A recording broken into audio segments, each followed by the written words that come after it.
Mga kapuso, hindi pa natutupad ng isang mag-anak ang pangarap sana nilang bagong taon, bagong bahay, kahit may nabili ng ari-arian sa Bacoor, Cavite. Nasa loob kasi at sa gabalang pasilidad ng Meralco na sumusuporta sa poste nito mga kable. Idinlog nila yan sa inyong Kapuso Action Man.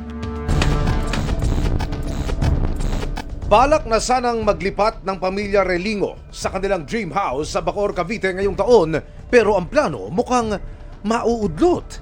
Nakatukod kasi sa loob mismo ng kanilang property ang tinatawag na guy wire ng Meralco o yung sumusuporta sa kanilang postet mga kable.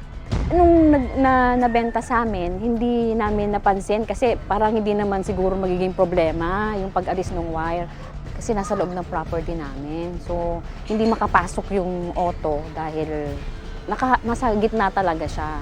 So, tas hindi pa rin namin maayos, natigil yung trabaho kasi nga dapat ipapatiles na yan eh. So, andyan siya sa loob. Maging ang poste ng Meralco nakaharang din sa harap ng kanilang gate. Ito yung pag-open ng gate, hindi siya mabubuksan. Yung sasakyan ng asawa ko, hindi rin siya makapasok. Idinulog na raw ng pamilya sa Meralco ang sitwasyon. Hanggang ngayon, wala silang binibigay na anong sagot. Ilang beses na ako pabalik-balik ng Meralco, wala. Kesyo marami daw inaantay na permits, galing daw sa City Hall.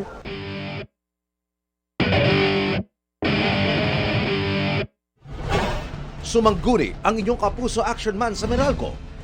Nakapagsagawa na raw sila ng joint survey sa lugar nitong 7 ng Enero. Ililipat nila ang kanilang guy wire at ang posting kinabitan nito para matiyak na hindi na maging sagabal sa anumang pribadong ari-arian. Kasalukuyan ang pinoproseso ang mga permit at iba pang kailangan dokumento para masimulan na ito. Humihingi ng pangunawa ang Meralco sa pamilya Relingo dahil sadyang mabusisi umano ang proseso. Kabilang diyan ang isinasagawang inspeksyon, investigasyon, pagdisenyo at pag-aasikaso sa mga permit. Tututukan namin ang sumbong na ito. Para po sa inyong mga sumbong, pwedeng mag-message sa Kapuso Action Man Facebook page o magtungo sa GMA Action Center sa GMA Network Drive, Corner Samar Avenue, Diliman, Quezon City. Dahil sa anumang reklamo, pang-abuso o katiwalian, tiyak, may katapat na aksyon sa inyong Kapuso Action Man.